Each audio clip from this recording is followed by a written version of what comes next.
चैत्र शुक्ल पक्ष की 11वीं तिथि को कामदा एकादशी कहा जाता है। इस बार कामदा एकादशी व्रत 23 अप्रैल 2021 दिन गुरुवार को किया जाएगा।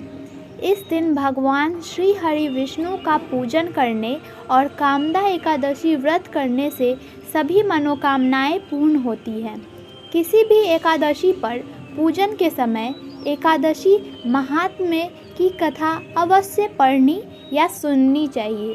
कामदा एकादशी व्रत कथा पढ़ने या सुनने से वाजपेयी यज्ञ के समान फल की प्राप्ति होती है।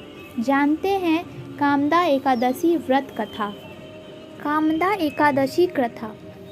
पुलकित मन से भगवान श्री कृष्ण को नमस्कार करने के बाद धर्मराज युधिष्ठिर ने भगवान श्री कृष्ण से प्रार्थना की, हे महाराज, अब मेरी इच्छा चैत्र मास के शुक्ल पक्ष की एकादशी के नाम, महात्म्य, पूजा विधान आदि के बारे में विस्तार पूर्वक जानने की है।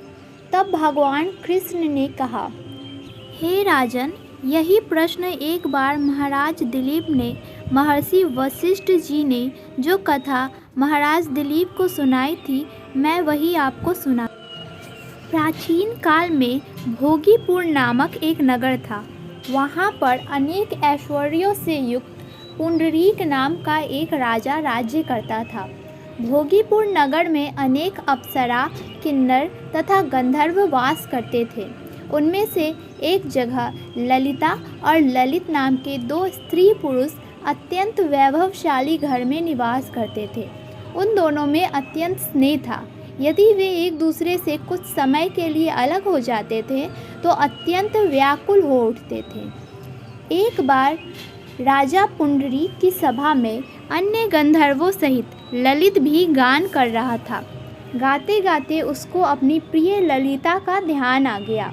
उसका स्वर भंग हो गया, जिसके कारण गाने का स्वरूप बिगड़ गया। कारकोट नामक नाग ने ललित के मन का भाव जान लिया और पद भंग होने के कारण राजा को बता दिया। तब पुंडरीक ने क्रोधपूर्वक कहा कि तू मेरे सामने गाता हुआ अपनी स्त्री का स्मरण कर रहा है, अतः तू कच्चा मांस और मनुष्य को खाने वाला राक्षस बनकर अपने किए कर्म को भोगेगा।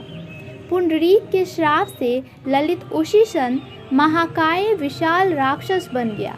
उसका मुख अत्यंत भयंकर, नेत्र सूर्य चंद्रमा की तरह प्रदीप्त तथा मुख से अग्नि निकलने लगी। उसकी नाक पर्वत की कंदरा के समान विशाल हो गई और गर्दन पर्वतों पर खड़े वृक्षों के समान लगने लगे तथा भुजाएं बहुत लंबी हो गई। उसका शरीर 8 योजन के विस्तार में हो गया। इस तरह से वह राक्षस बनकर अनेक प्रकार के दुख भोगने लगा। जब उसकी प्रियतमा ललिता को यह सारा वृतांत ज्ञात हुआ, तब उसे अत्यंत दुख हुआ। वह अपने पति के उद्धार का यत्न सोचने लगी। वह राक्षस अनेक प्रकार के घोर दुख सहता हुआ घने जंगलों में रहने लगा। ललिता उसके पीछे पीछे जाती और विलाप करती रहती। एक बार ललिता अपने पति के पीछे घूमती घूमती विंध्याचल पर्वत पर पहुंच गई। वहां ऋषि श्रृंगी का आश्रम था। ललिता शीघ्र ही श्रृंगी ऋषि के आश्रम में गई और वहां जाकर प्रार्थना करने लगी। उसे देखकर श्रृंगी ऋषि ने कहा, हे सुभगे, तुम कौन हो? यहाँ किस लिए आई हो? तब ललिता बोली कि हे मुनीश्वर, मेरा नाम ललिता है। मेरा पति राजा पुंडरीक के श्राप से विशालकाय राक्षस हो गया है। कृपया करके उनका उद्धार करें।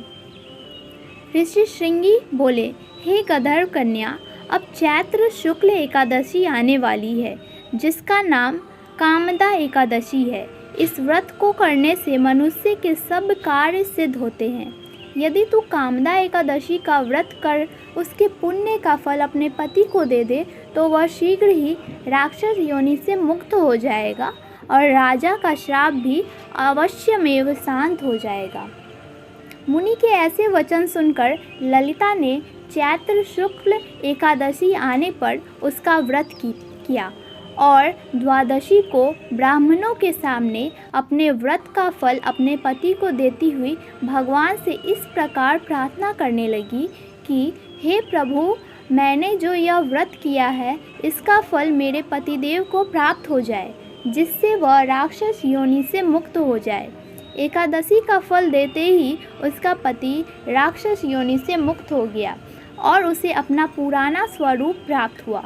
फिर वह अनेक सुंदर वस्त्राभूषणों से युक्त होकर ललिता के साथ विहार करने लगा। उसके बाद वे दोनों विमान में बैठकर स्वर्गलोक चले गए। वशिष्ठ मुनि कहने लगे कि हे राजन, इस व्रत को विधिपूर्वक करने से समस्त पाप नाश हो जाते हैं तथा राक्षस आदि योनि भी छूट जाते हैं। संसार में इसके बराबर कोई दूसरा व्रत नहीं है।